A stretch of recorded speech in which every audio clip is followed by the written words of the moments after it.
هدى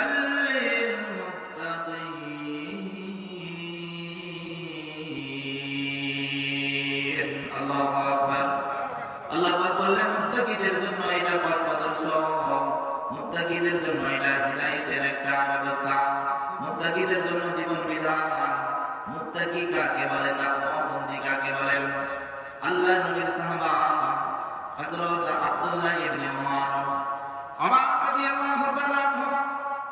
আল্লাহর নবীর আরেকজন সাহাবীর কাছে গিয়ে বলতেছে সাহাবী উবাই ইবনে কাব আপনি কি জানেন তাকওয়া কাকে বলে কত বড় মানুষ যিনি অর্ধ পৃথিবী শাসন কার্য পরিচালনা করেছেন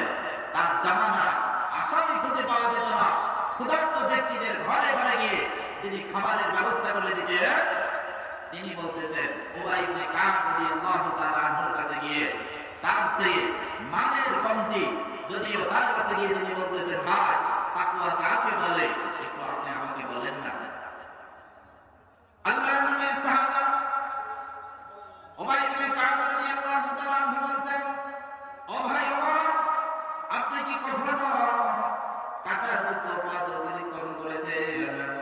যেই রাস্তায় কাঁটা আছে কাঁটাযুক্ত রাস্তা কি আপনি কোনোদিন অতিক্রম করেছেন কিনা ওমর রাদিয়াল্লাহু তাআলা বললেন ভাই রে আমি তো কাঁটাযুক্ত পথ একদিন অতিক্রম করেছিলাম আপনারা দেখবেন যে কাঁটা আলা বেগুন যেগুলো এই গাছ থেকে কাঁটা তুলতে যেরকম ঝাল কাঁটা খেতে হয় আবার বেগুনের ভর্তাটা কিন্তু খুব সুস্বাদু তো ঈমান ওয়ালাদের কাঁটাযুক্ত রাস্তার সাথে তাকওয়া কি মিলটা এখানে একটু খুঁজে নিতে হবে আমার রাদিয়াল্লাহু তাআলা আনহু বলছেন ভাই আমি তো একদিন কাঁটাযুক্ত রাস্তা অতিক্রম করেছিলাম এবার উবাই ইবনে কাব রাদিয়াল্লাহু তাআলা আনহু বলছেন ভাই ওই যেই দিন আপনি কাঁটাযুক্ত রাস্তা অতিক্রম করেছিলেন ওই দিনের হালতটা সম্পর্কে হালতটা আমার কাছে একটু বর্ণনা করুন আমার রাদিয়াল্লাহু তাআলা বর্ণনা করেছেন ও ভাই কাঁটাযুক্ত শুনে নাও যেই দিন আমি কাঁটাযুক্ত রাস্তা অতিক্রম করতে লাগলাম ওই দিন আমার শরীরে যে কাপড়গুলো ছিল কাপড়গুলো আমি গুটিয়ে নিলাম কাপড়গুলো গুটিয়ে জীর্ণ শীর্ণ অবস্থায় খুব সতর্কতার সাথে যেহেতু আমার সাইডেও কাটা নিচেও কাটা খুব সতর্কতার সাথে আমি পথ অতিক্রম করতে লাগলাম যেন কাটার আঘাত আমার শরীরে না বিঁধতে পারে কাটার আঘাত আমার শরীরে যেন না দিতে পারে এই জন্য খুব সতর্কতার সাথে আমি রাস্তা অতিক্রম করতে লাগলাম এক সময় আমি রাস্তা পার হয়ে চলে গেলাম কিন্তু কাটা আমাকে আঘাত করতে পারল না হযরত উবাই ইবনে কাব রাদিয়াল্লাহু তাআলা বললেন ও ভাই ওমর আপনি যে কাঁটাযুক্ত রাস্তার বর্ণনা দিলেন আপনি যেইভাবে অতিক্রম করেছেন সতর্কতা অবলম্বন করব নিজের জীবনটাকে বাঁচিয়ে ওপারে চলে গেলেন না ও ভাই ওমর এটাই বলে তাকওয়া মানুষ দুনিয়াতে জীবন যাপন করবে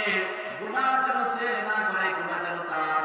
শরীরের মধ্যে যেন না প্রবেশ করে চোখের দ্বারা যেন কোনো গুনাহ না হয় হাতের দ্বারা যেন কোনো গুনাহ না হয় কানের দ্বারা যেন কোনো গুনাহ না হয় ভাই ওমর রে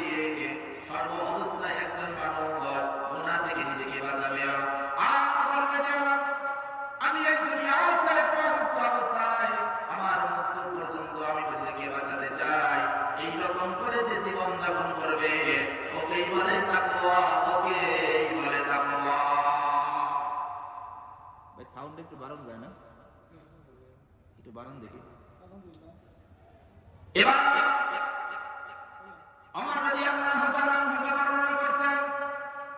যে ভাই আপনি যদি পরকালে নিজেকে জান্নাতি মানুষ হিসেবে তৈরি করতে চান তাহলে এই কাঁটাযুক্ত রাস্তার মতো আপনাকে খেয়াল রাখতে হবে যে কোনো